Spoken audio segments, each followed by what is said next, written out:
WLWT investigates tonight a concerning spike in scams here in Hamilton County. The sheriff's office says that these fraudsters are finding ways to trick people out of hundreds, sometimes thousands of dollars. And tonight, WLWT News 5's Daisy Kershaw sitting down with an expert from the Sheriff's Intelligence Unit.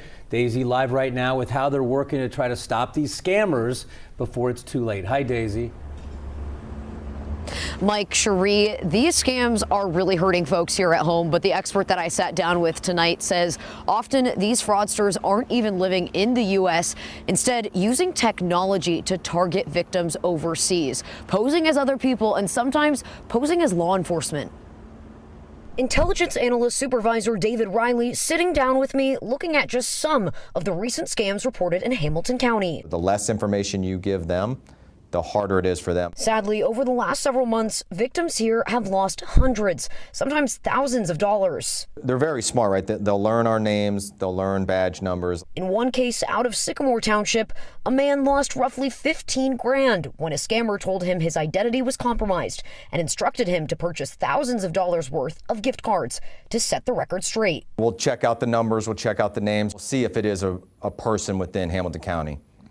99.99% of the time, the person's nowhere near Hamilton County. Often, David says these scammers aren't even in the U.S. Will people in most of these cases ever see this money again? No, not a chance. In another report, a Cleves woman was scammed out of more than $5,000 after a suspect told her to withdraw various sums of cash to resolve an issue with her bank account. The biggest piece that we're really trying to focus on is the education piece, because we can't stop it.